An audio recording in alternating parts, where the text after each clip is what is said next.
County Health System Finance Committee to order. This is a public meeting on Cook County Health's proposed budget for the upcoming fiscal year. I'm going to ask the as we all are accustomed to now, meetings of Board of Directors, Cook County Health, and hospitals are being held remotely until a date determined due to the current circumstances concerning COVID-19. I'd ask the secretary to please call the roll. Director Deere. Deere is here. Director Harrington is absent. Director Munar is absent. Director Story is absent. Chair Ryder. Here. And for the record, those directors also present. Director Guggenheim.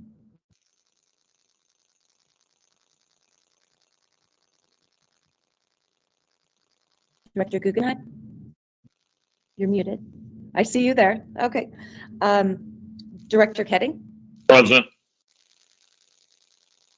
And that is the attendance. Director Curry's on. Oh, I apologize, Director Curry. I did see you. I forgot to call you. Sorry about that. Thank you. All right, great. Thanks, Debbie.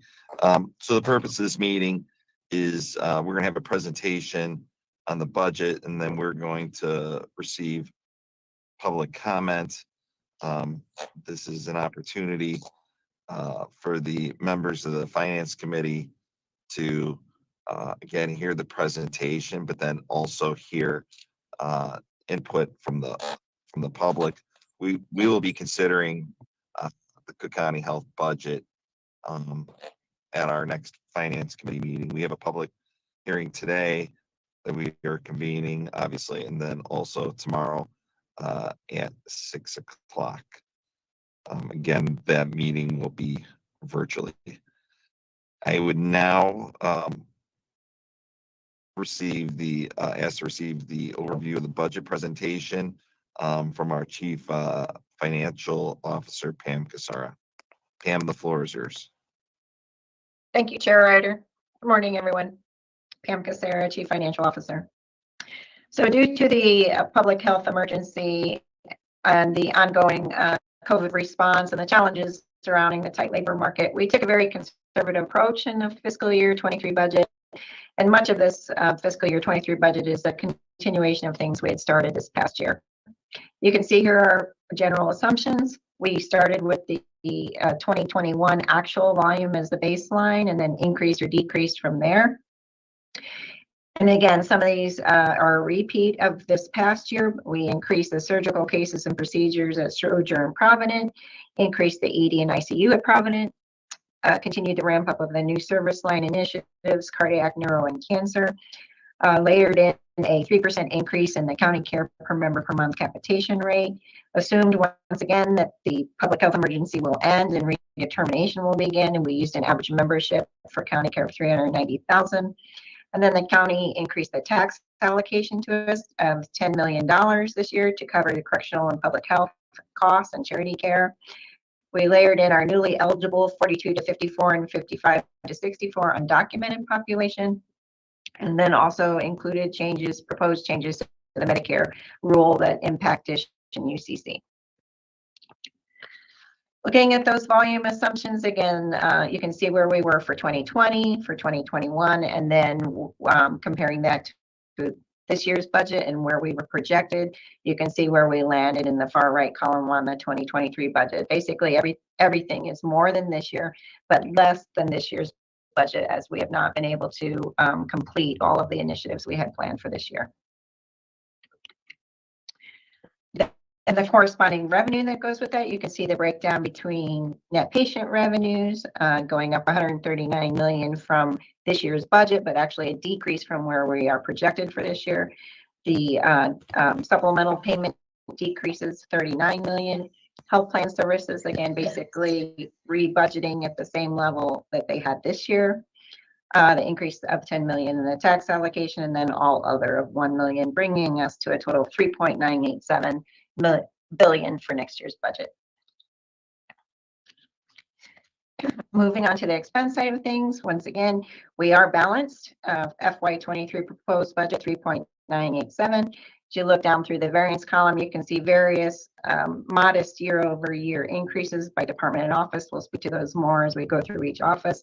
And then on the position side, you can see in order to have a balanced budget, the plan was to come in net neutral at 0.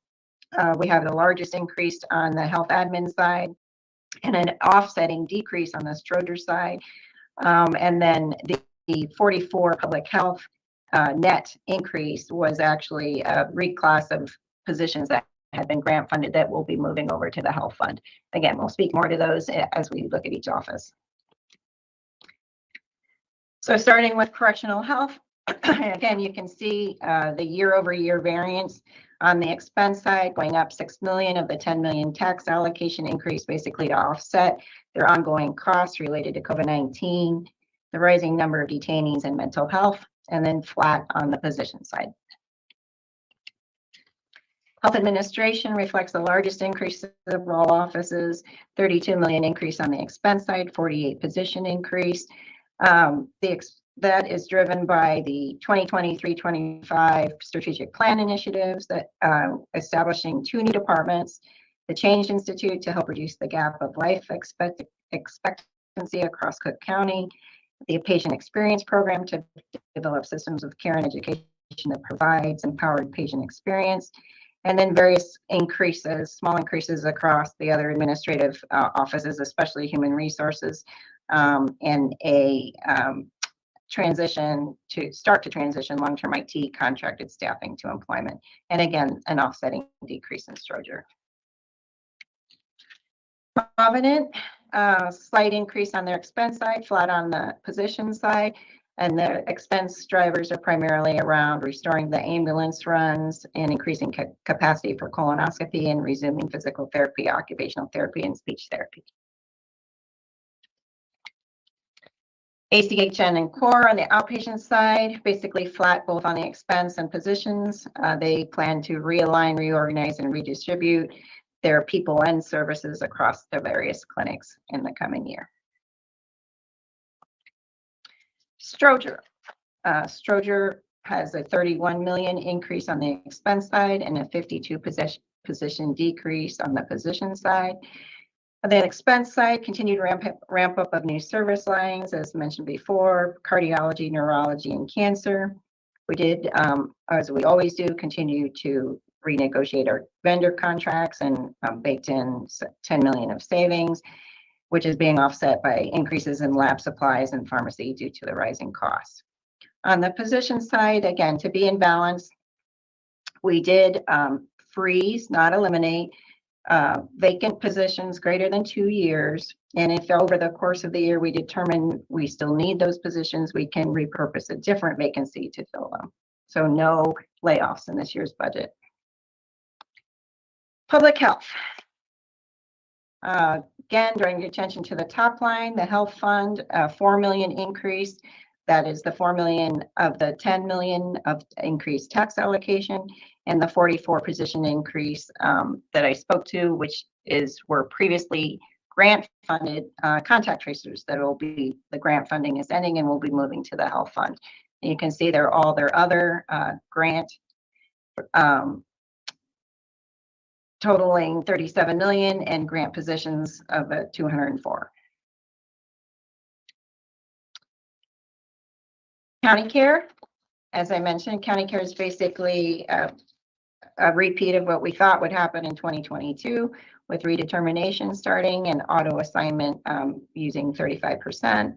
The average membership we used 390,000 and the revenue per member per month increasing 3% in line with prior trends. This membership slide is similar to what we shared last year, showing the membership slowly ticking down over the course of the year as redetermination begins. And then we've included the per member per month breakdown by plan. There are some shifts between the different plans, but the total is consistent with last year at that 390,000 mark. As Director Chair Ryder mentioned, we'll be discussing this next at another public hearing tomorrow, and then next week at the Finance Committee for budget consideration, and then on to our board on the 26th requesting approval. And we have included our acronyms. That's it for me. Thank you. All right. Thank you.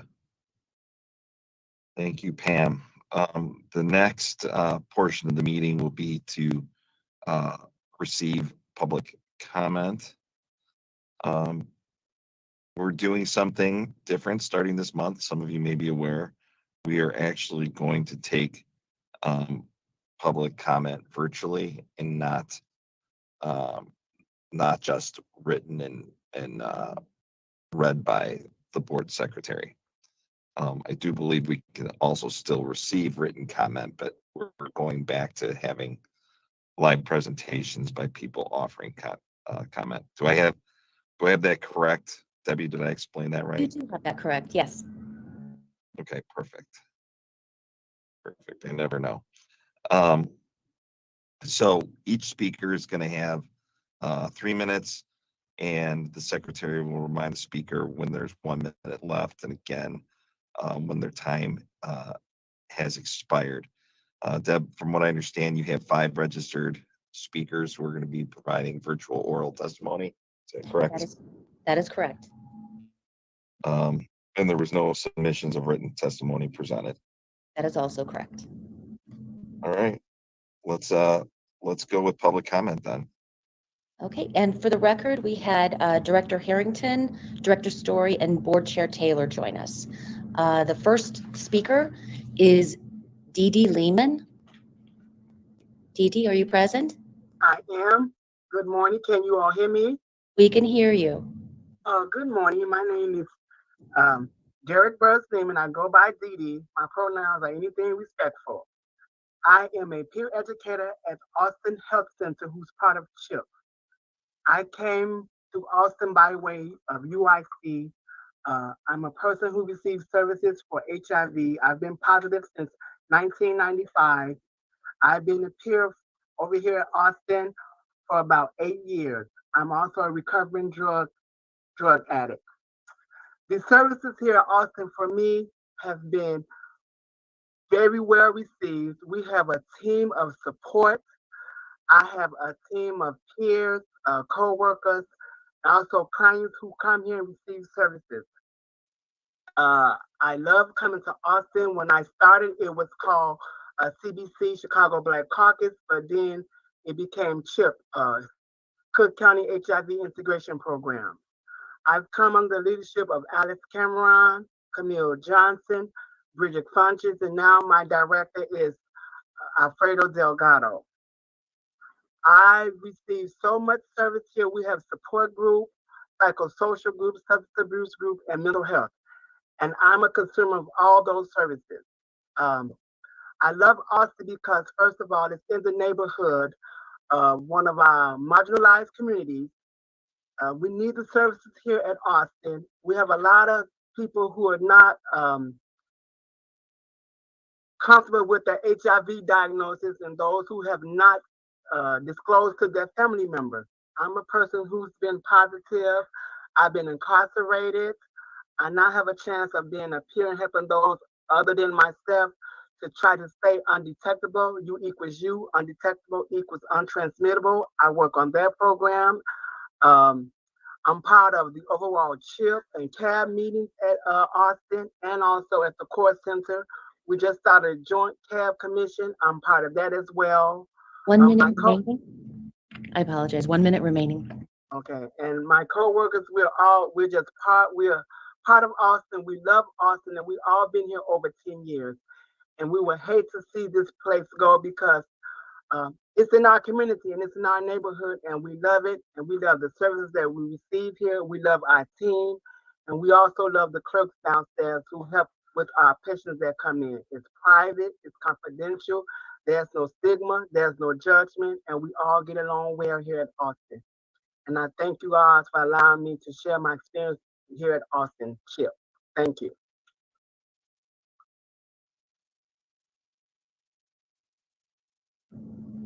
Thank you very much. The next speaker is Esther Corpuz. Hi, good morning, everyone. And sorry to interrupt, if you can possibly move a little closer to your microphone, and directors, I don't know if you want to turn the speakers on your speakers up. Her volume is a little bit low. Yeah, I apologize. Is that better? I turned my camera off because I'm getting signal that I'm in an unstable internet connection. Can you hear me? We can barely hear you. Chair Ryder, how's your sound?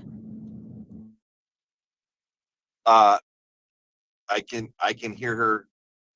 I can hear her.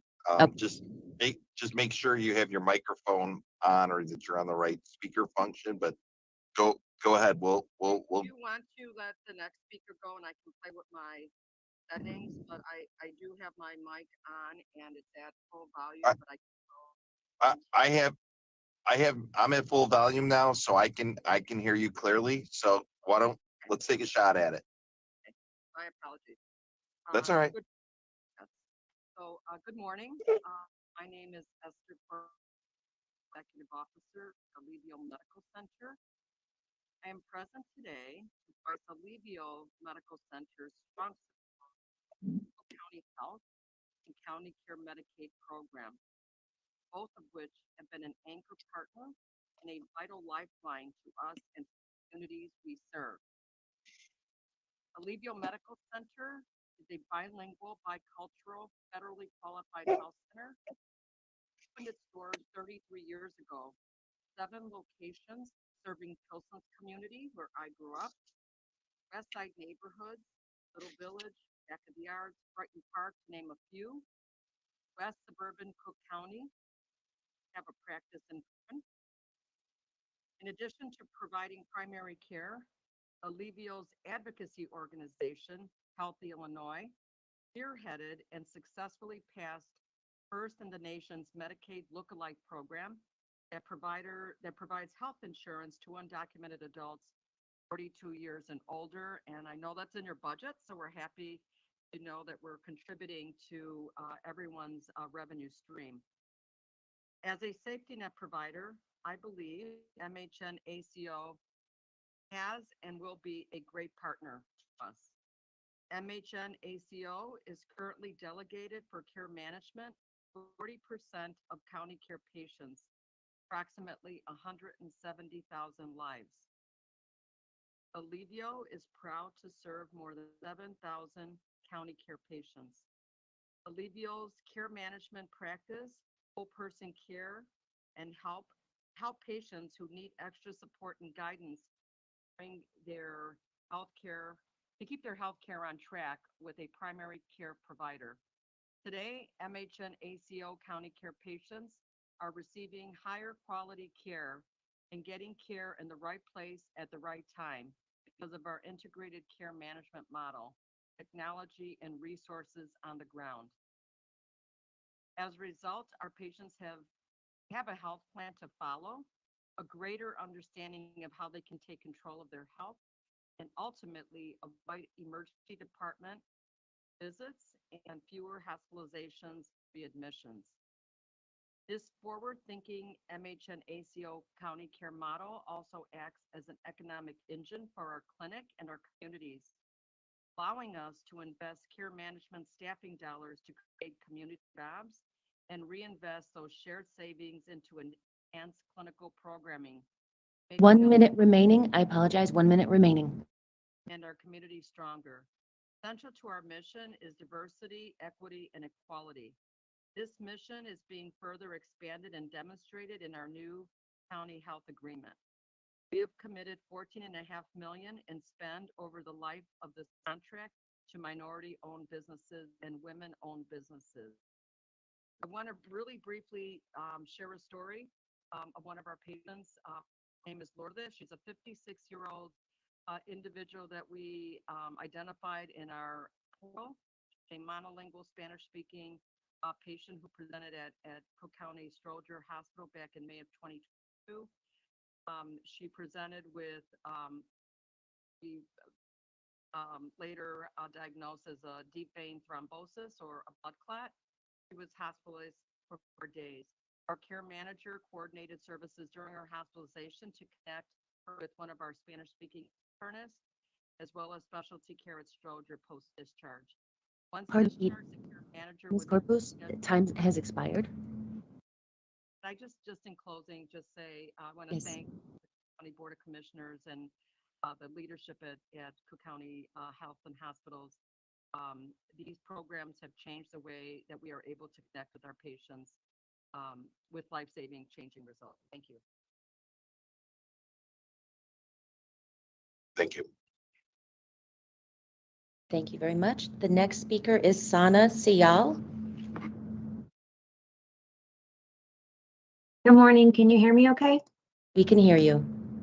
Okay. My name is Sana Sayal. I'm the Director of Health and Population-Specific Programs at the Greater Chicago Food Depository.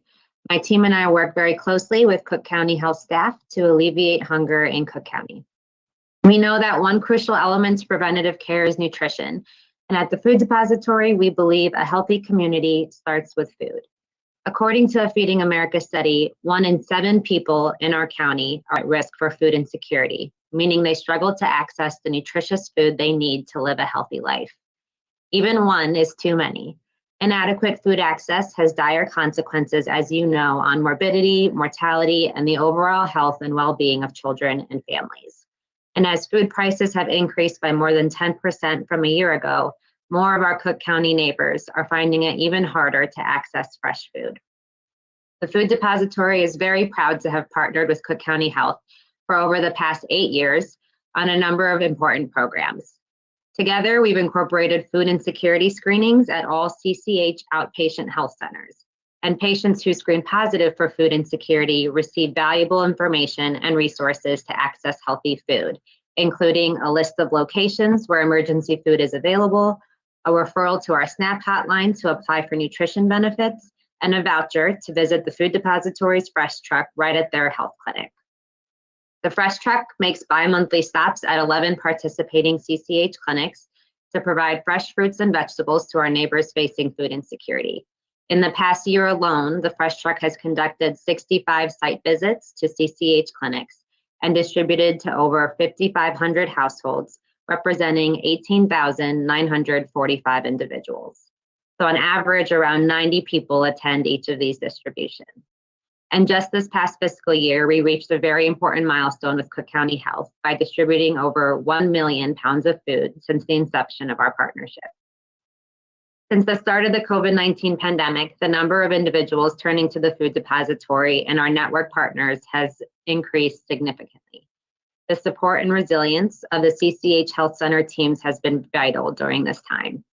The Food Depository wishes to thank you for your leadership and commitment, and we look forward to seeing the impact of the on-site pantry at the Belmont Cragen Clinic when it opens soon.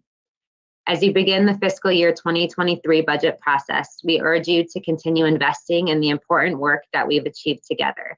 The Food Depository is committed to this partnership to ensure that everyone in Cook County has access to the nutritious food they need to thrive.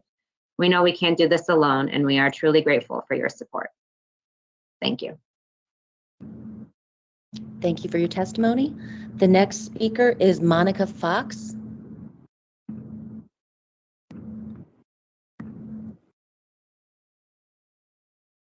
Good morning.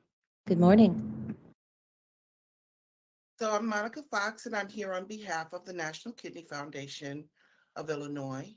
And personally, I'm a very grateful kidney transplant recipient who spent 3 years on in-center hemodialysis prior to receiving my transplant. For the last 4 years, I've had the privilege of working at the National Kidney Foundation of Illinois, and I'm currently the Director of Outreach and Government Relations. In that role, I'm participating on the Cottage Grove Advisory Board for Cook County, and I'm very impressed with the services that are being provided in the community. As we continue to navigate through this pandemic, we found it to be very productive to partner with the advisory board to enhance the work that we're each doing to benefit our constituents. As an organization that's focused on improving the health and well-being of people at risk for or affected by kidney disease through prevention education, and empowerment, we're always looking for viable resources for kidney patients. And as you may know, Black and Brown people are at much higher risk for kidney disease than whites. So we're currently running a public relations campaign called Kidney Health for Life to raise awareness about kidney disease among African Americans, Latinos, and Asian American and Pacific Islanders. We recently had the opportunity to tour the new outpatient dialysis center at Providence Hospital, and that is a beautiful state-of-the-art facility with very professional staff. What an investment in our community. During my years on dialysis, I traveled and went to many different dialysis centers, and this one is by far one of the best I've seen. So we thank you for that major investment in dialysis care. Transportation for healthcare is another major issue that we hear a lot about from those we serve. Cook County's transportation service that helps patients get to their appointments is another extremely important patient-centric investment in care, and we appreciate that also. In closing, on behalf of the National Kidney Foundation of Illinois, we're definitely in support of the proposed budget that's been presented, and we encourage you to keep growing to support the needs of the community, because without all of the services that you provide, there'd be a detrimental gap in healthcare in Illinois. And I'd like to thank the Board of Commissioners for all that you do and for the opportunity to provide this commentary. Thank you. Thank you for your testimony. The next speaker, the final speaker, is Mona El-Jindi. Good morning, everyone. My name is Mona El-Jindi, and I'm a supervising attorney at Legal Aid Chicago that oversees our medical legal partnership with Cook County Health. We are a legal services provider that offers free legal assistance to clients who qualify. We are extremely grateful for the financial support of $175,000 that we receive from Cook County Health, which funds our medical legal partnership because it allows us to work alongside care coordinators to achieve improved health outcomes for individuals involved in the Cook County healthcare system. MLPs, medical legal partnerships, are an innovative and effective way to address the social determinants of health that go beyond the reach of healthcare providers. Social determinants of health are the conditions that individuals are born into, grow into, work, live, and age in. We focus on resolving social determinants such as food or income insecurity, access to health coverage, safe housing, and personal stability. The funding we get from Cook County Health supports attorneys and a paralegal who are dedicated to work on referrals we receive from the complex care Cook County Health system. In 2021, we helped Cook County Health patients with 226 legal issues. And in the first half of 2022, we've helped patients with 91 separate legal issues. To give you a couple examples of the services that we've done for Cook County Health patients, Miss A was referred to us because she was struggling to live on $300 of a month in Social Security income. We investigated and learned that her husband had moved out of her home and Social Security did not take this change into account. So they were paying her only a portion of what she was actually entitled to. We represented her in front of Social Security to get her full benefit amount of $841, as well as the back pay that she was entitled to, which came out to over $4,750. We also learned that she was not getting her full SNAP benefits or any supplemental cash assistance, which she was also entitled to, and that amounted to over $2,000 in DHS benefits that we were able to get to her. We were then able to advise her on how to report those changes to the programs and what actions to take if another mistake were to happen in the future. Another success story that we've had with the funds that we receive, Mr. B was referred to us because his Social Security disability income was cut off when Social Security claimed he was no longer disabled, despite multiple medical conditions continuing to prevent him from being able to work. We represented him in reapplying for benefits after he was denied, and we were successful at a hearing to get him approved for his Social Security disability benefits again. 1 minute. Going back, sorry, 1 minute remaining. Thank you. Thank you. Going back to 2020, he will be receiving approximately $26,000 in back benefits owed to him and get his Social Security disability payments moving forward. We can make a big difference with each of the cases that get sent our way, and we value so much the relationship we have with our Cook County Health partners because we are improving the health of so many people in Cook County. Thank you so much for the support that you give us and the continued work that we get to do, and for the time allotted to present our work. Thank you for your testimony. And Chair Ryder, that concludes the public testimony for today. All right. With the conclusion of public testimony, we're going to, Debbie, correct me if I'm wrong, it's appropriate to adjourn the meeting now, and then encourage folks to also participate in our hearing tomorrow evening at 6 o'clock. That is correct. Right. So the meeting is adjourned. We will again take public testimony tomorrow night. And I encourage anyone who would like to offer public testimony, please reach out to the board secretary, and also join us for our live stream tomorrow. Thank you. Thank you.